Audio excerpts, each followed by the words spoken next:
Welcome back guys. English short hand coaching के इस another video series में आपका स्वागत है।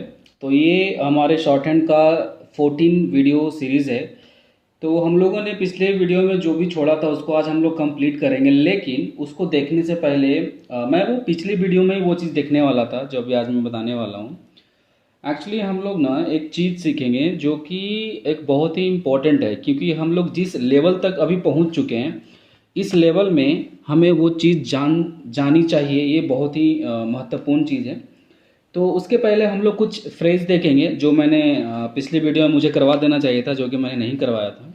तो चलिए पहले उस फ्रेज को समझ लेते हैं। तो मैं कुछ फ्रेजेस आपको बताता हूँ। फॉर द एग्ज़ाम्पल फर्स्ट लेता हूँ मैं पेपर को पहले सेट करता हूँ। राइट, अब सही दिख रहा है, कोई नहीं। तो फिर चलिए देखते हैं। तो जो पहला फ्रेज है हमारा वो है हमारा सो मच। ओके, ये जो फ्रेज है ना, ये मैं एक स्पेशल फ्रेज में आता है जो कि इसे हमें धीरे धीरे ही सीखना पड़ता है। हम लोग एक साथ नहीं सीख सकते। सो मच, सो मच के लिए हम लोग क्या करेंगे? सो मच इस प्रकार से हमें लिखना है। So much. Too much,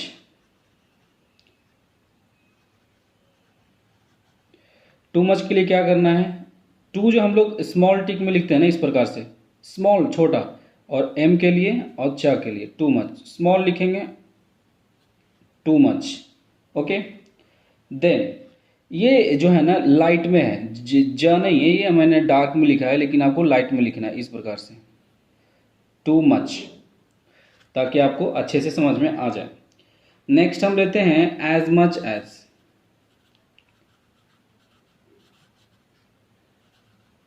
as much as, उसके लिए एज के लिए आप स्मॉल सर्कल, और मच के लिए ये, और एक और एज। क्योंकि मच हम जो लिखते हैं ना वो हम लोग अबव द लाइन लिखते हैं इस प्रकार से। अगर आपको पता होगा, मैंने इस पिछली वीडियो में सिखाया है इस प्रकार से। अगर आपने इसे हटा दिया है ना तो विच विच हो जाता है। ये आपने अगर ऐसे हटाया तो विच, अगर ऊपर से अबव द लाइन लिखा तो ये हमारा मच। ओके, और इसी में अगर एस आपने लगाया तो एज, एक मच, और ये हमारा हो गया एज मच एज। बहुत ही सिंपल है। अब लिखते हैं as much as possible.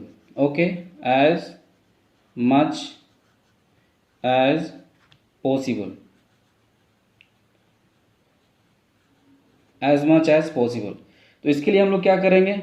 Simple सा फंडा है, सेम ही है, बस एज मच एज, इसके साथ जो है ना ये एज मच और एज, फिर से इस साइड से घुमाएंगे इसको, क्योंकि पॉसिबल भी लिखना है हमें। एज मच एज पॉसिबल हो गया ये। देन हम लेते हैं as early as possible. Okay, मैंने आई थिंक कैमरा को क्लोज में रखा है, सही है, आपको भी क्लियर नज़र आएगा। तो चलिए as early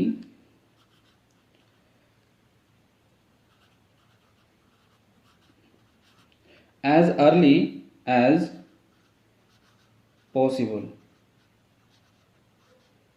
as early as possible. तो इसको कैसे लिखेंगे? एज अर्ली, फिर यहीं से आपको लेना है एज पॉसिबल। ओके, इस प्रकार से एज अर्ली एज पॉसिबल, इस प्रकार से आपको लिखना है, एज अर्ली एज पॉसिबल। फिर लेते हैं हम as far as possible, as far as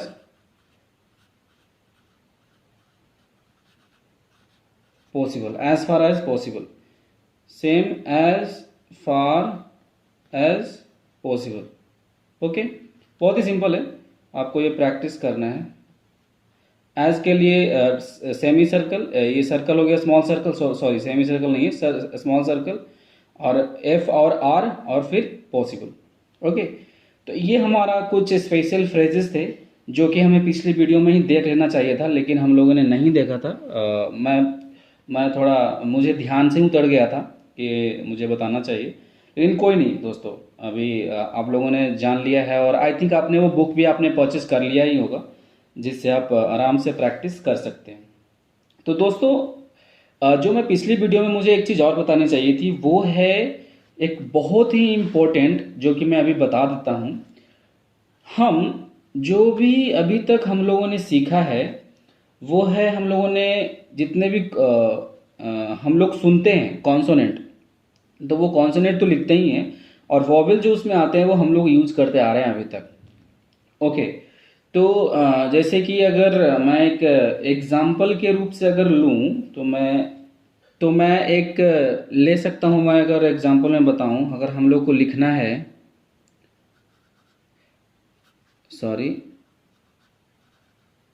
may we have, अगर ये हमें लिखना है मे वी हैव, तो जैसे हम लोग सीखते आ रहे हैं, तो हम लोग क्या करेंगे, मे के लिए, sorry, may we have, okay, ऐसा करेंगे।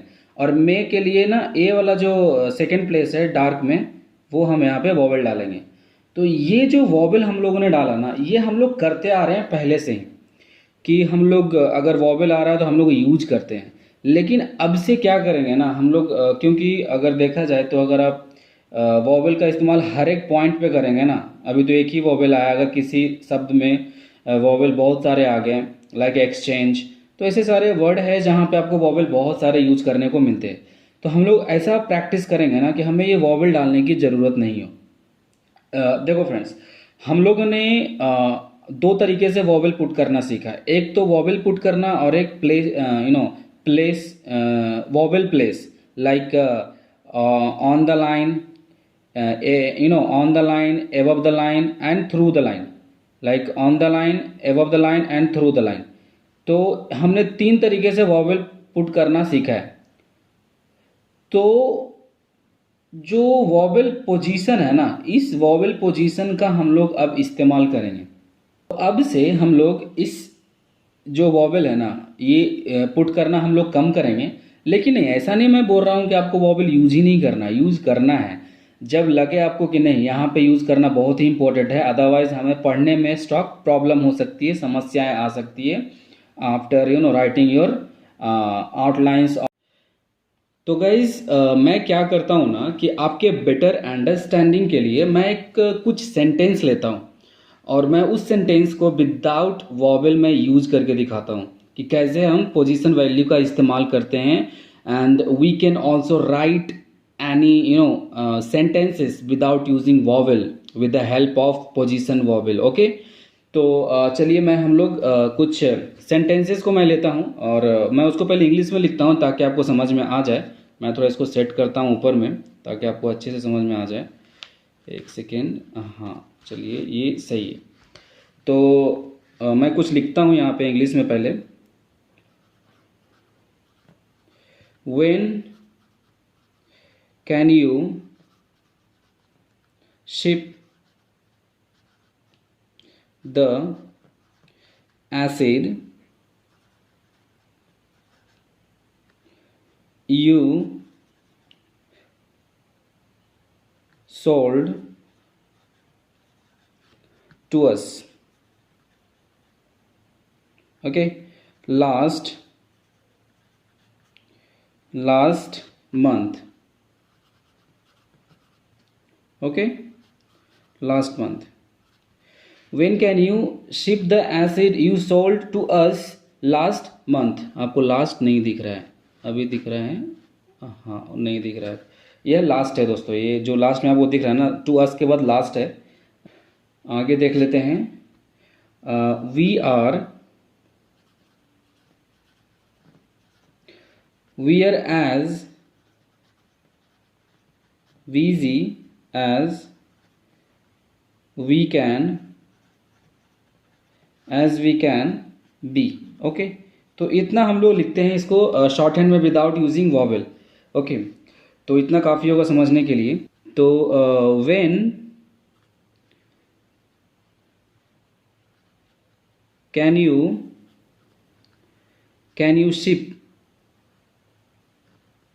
ship the acid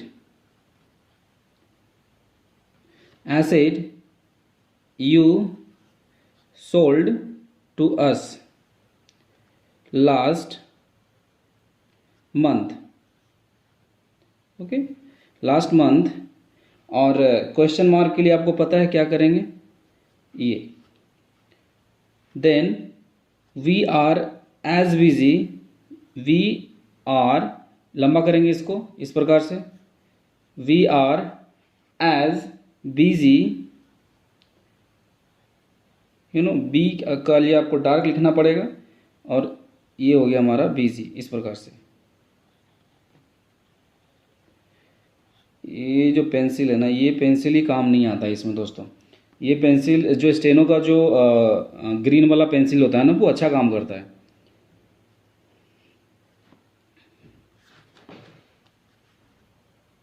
busy as we can be, okay, as we can be. तो एज वी कैन बी का जो फ्रेज होता है ना, आप उसका इस्तेमाल करें, बिग वाला। एज वी कैन बी के लिए हम लोग क्या करेंगे, बी लगा देंगे, as we can be. Okay, तो मैं एक और फिर से मैं लिखता हूँ इसको,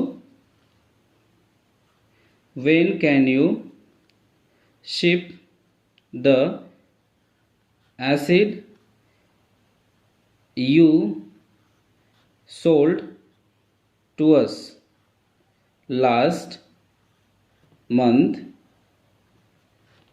we are as busy, okay, as और busy के लिए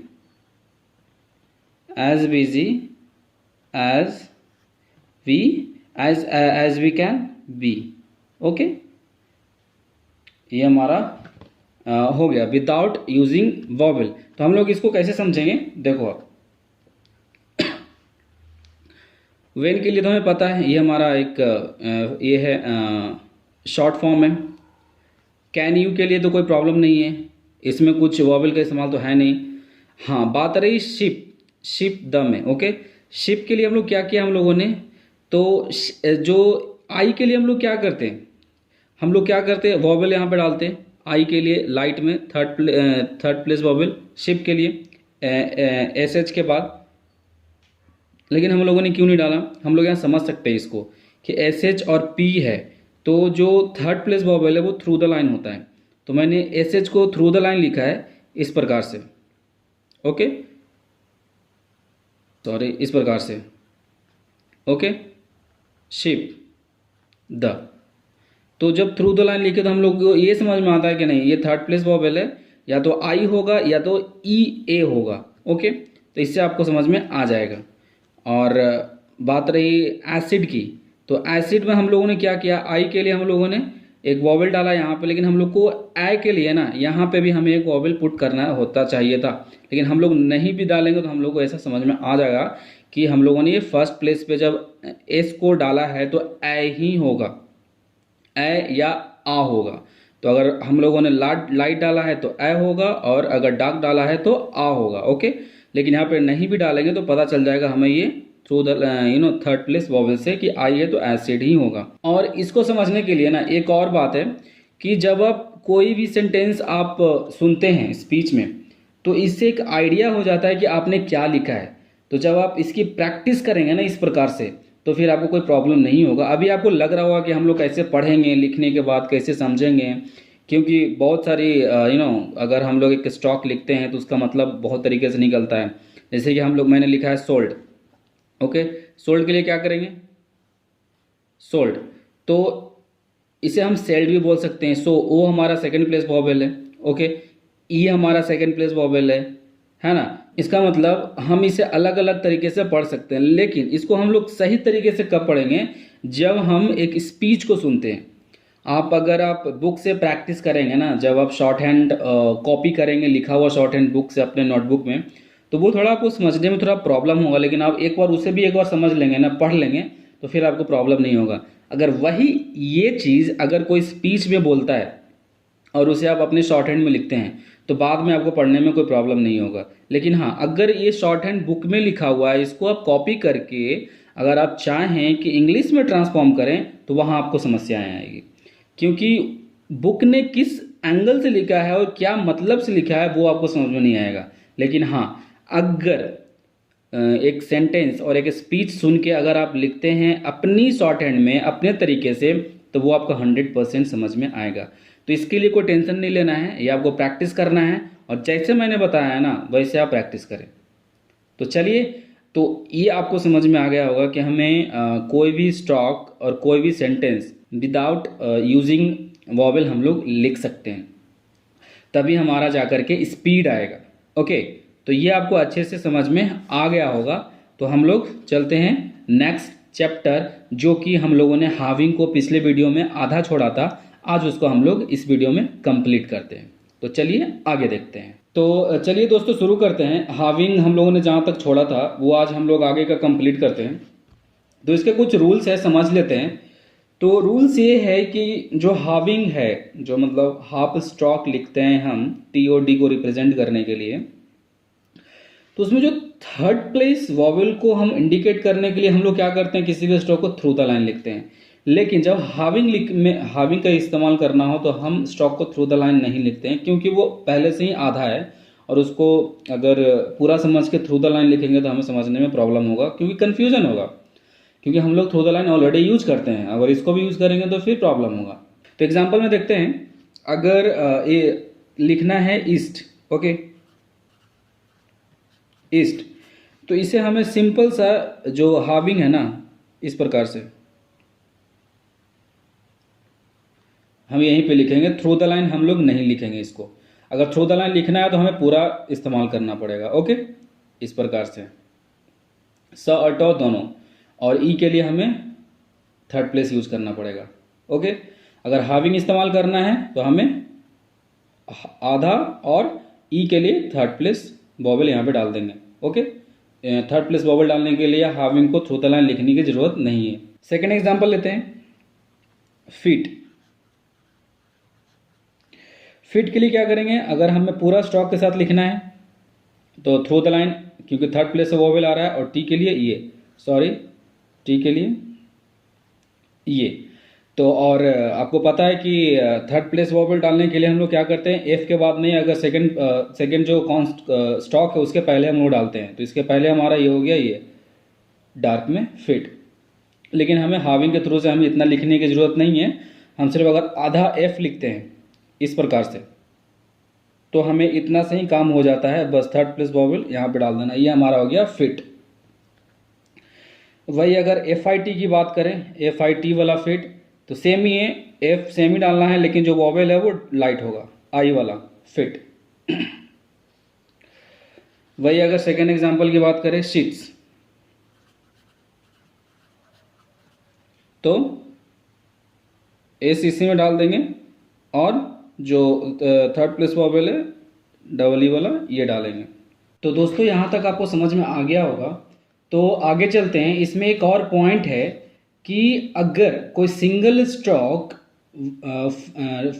फाइनल डिप्थोंग के साथ आता है तो वो जो लास्ट का जो फाइनल वर्ड होता है, फाइनल जो हाफ्ड होता है, वो होता है T और D। कैसे, एग्जाम्पल से समझते हैं उसको। अगर मैं एक लिखता हूँ शब्द डाउट, ओके, DOUBT, तो डाउट लिखने के लिए क्या करेंगे, आपका D जो कि हाफ्ड होगा, हाफ्ड, और औ के लिए क्या करेंगे, हम इसके साथ ही औ का जो डिप्थोंग्स है वो ऐड करते हैं। तो ये जो फाइनल इसके साथ जो वर्ड आता है ना, फाइनल मैंने इसलिए बोला कि जो फाइनल वर्ड आ रहा है वो आ रहा है टी। तो फाइनल जो आएगा वो टी या डी ही होगा, इसके अलावा कुछ नहीं होगा अगर सिंगल स्टॉक के साथ कोई डिप्थोंग्स का इस्तेमाल कर रहे हैं तो। एक और एग्जांपल देखते हैं, अबाउट।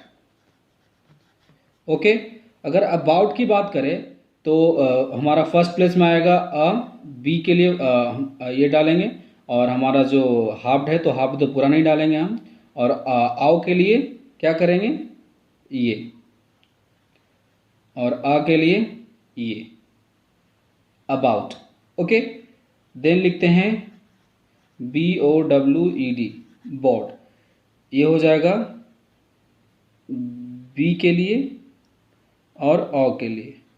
ओके, बहुत इजी है। अब लिखना है, नीचे आपको दिख नहीं रहा होगा, मैं नीचे लिखता हूँ, लिखना है हमें क्यूट। ओके, क्यूट के लिए हम क्या करेंगे, हाफ्ड में क्यू का, और यू के लिए ये हमारा हो जाएगा डिप्थॉन्ग्स। तो ये हमारा हो गया क्यूट। इस प्रकार से छोटा ही लिखेंगे, हाफ लिखना है ना, इसीलिए।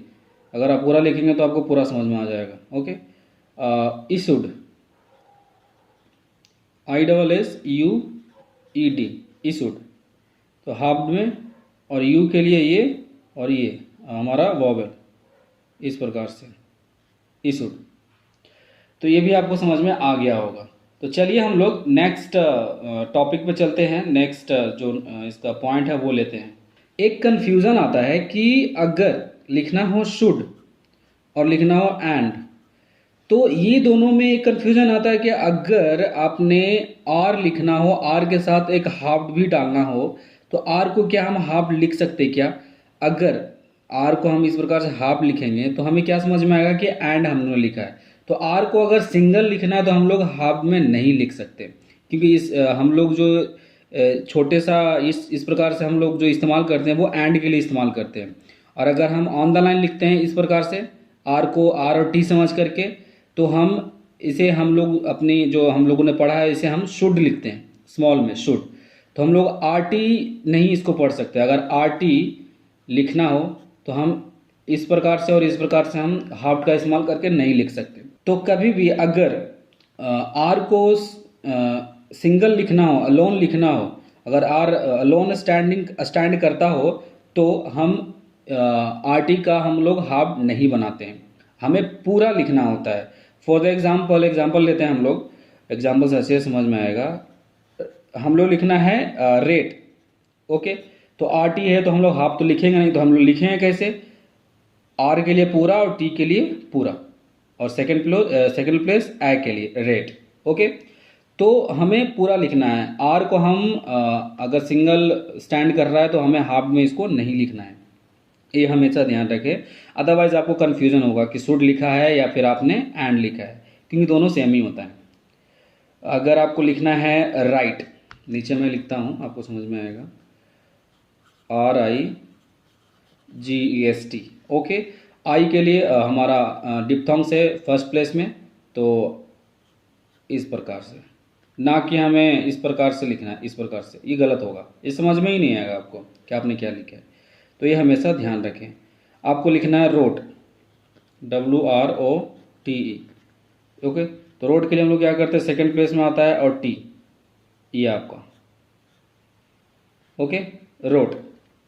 तो ये आपको समझ में आ गया होगा कि हमें जब भी हमें आर को अगर अकेले लिखना है या फिर सिंगल स्टैंड कर रहा है तो हमें हमेशा पूरा लिखना है, हम हाफ का इस्तेमाल आर के साथ नहीं कर सकते। तो ये आपको समझ में आ गया होगा। नेक्स्ट पॉइंट को लेकर के चलते हैं। मैं क्या करता हूँ, नोटबुक को थोड़ा सेट करता हूँ, मैं नेक्स्ट पेज ही ले लेता हूँ, कैमरा सेट करने से बढ़िया नेक्स्ट पेज।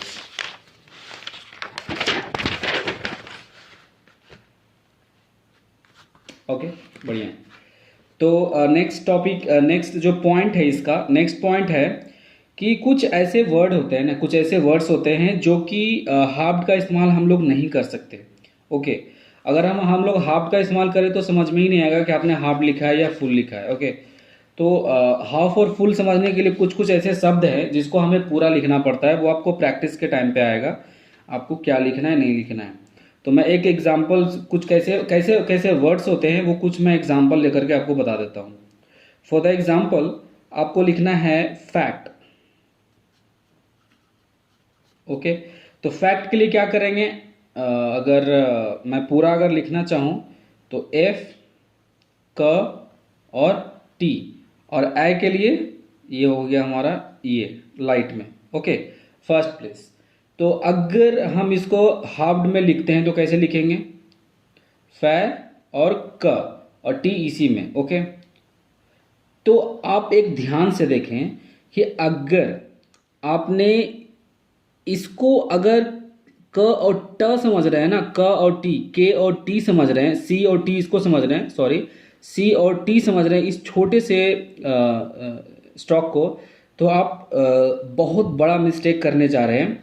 क्योंकि आपको अभी समझ में आ रहा है कि मैंने सी और टी यहाँ पे लिखा है, लेकिन नहीं, आपको ध्यान होगा कि एफ ऐसे लिखाता है ना कि सी और टी, क्योंकि इसमें पता ही नहीं चलता कि आप सी और टी लिखे हैं, हाफ में लिखे हैं। इसीलिए हमें जो सी है ना वो पूरा लिखना है और टी हमें पूरा लिखना है। ऐसे ऐसे शब्दों में आपको पूरा इस्तेमाल करना है। आपको इस्तेमाल वही करना है जहां आपको इंपॉर्टेंट लगे, जहां आपको समझ में आए, और वो आपको प्रैक्टिस से आएगा। So we have to always use the full stop with this type of word. Okay, like fact.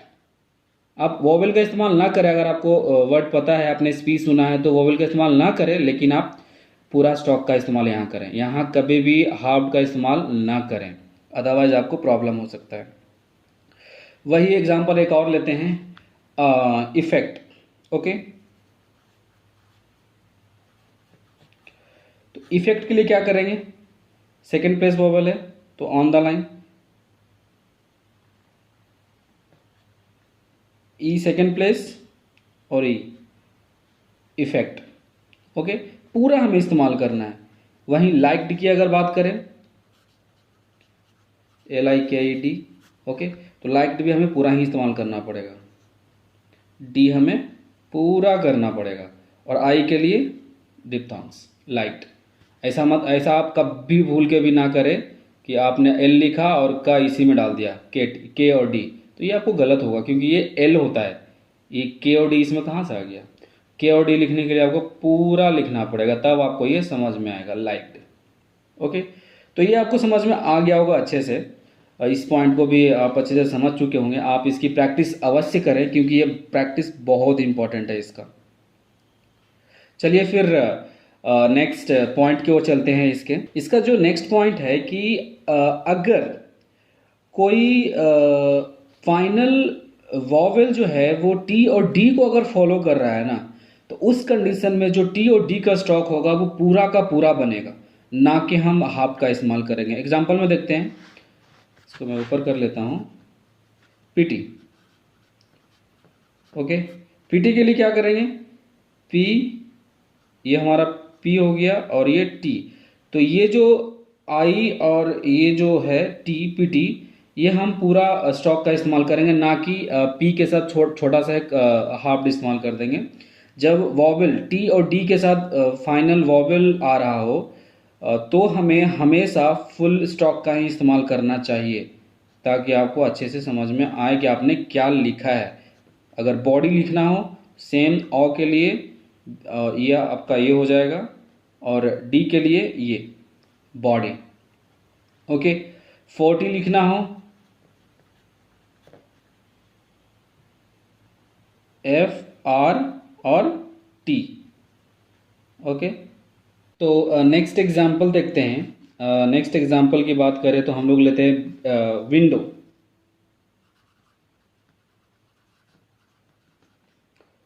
Okay, तो विंडो के लिए क्या करेंगे, ओ के लिए सेकेंड प्लेस। ओके, और आई के लिए, ई के लिए, क्योंकि ई हमारा आई, यहाँ आई आ रहा है हमारा, तो हम लाइट में यहाँ डालेंगे। ओके, ये हमारा हो गया विंडो। देन अगर लेते हैं एम्प्टी, एम्प्टी के लिए एम और टी। ओके, ये हमारा हो गया एम्प्टी। तो दोस्तों हम लोग इस प्रकार से प्रैक्टिस करेंगे। तो आज का जो हाविंग का जो हमारा चैप्टर था वो आज यहाँ ख़त्म होता है। ये आपको अब प्रैक्टिस करना है, और नेक्स्ट चैप्टर हम लोग नेक्स्ट वीडियो में लेंगे, और जो कि डाउनवर्ड एल होगा उसको हम लोग नेक्स्ट वीडियो में ख़त्म करेंगे। और इसके कुछ स्पेशल फ्रेजेस और शॉर्ट फॉर्म्स है, वो भी मैं नेक्स्ट वीडियो में लूँगा। तो आज के लिए इस वीडियो में इतना ही, नेक्स्ट वीडियो में मिलते हैं। अगर आपने अभी तक इस चैनल को सब्सक्राइब नहीं किया तो सब्सक्राइब ज़रूर कर लें, और हमारे वीडियो को देखने के लिए थैंक यू, और हमारे साथ आप बने रहें। मैं पूरा वीडियो लेक्चर कंप्लीट करने वाला हूँ इस चैनल पे, और कुछ ट्रिक्स एंड टेक्निक्स भी दूंगा कि how to improve your typing skill. So वो मैं नेक्स्ट वीडियो में एक बनाऊंगा जो कि सीरीज से हटके होगा, तो आप हमारे साथ बने रहें। तो वीडियो देखने के लिए थैंक यू, बाय बाय।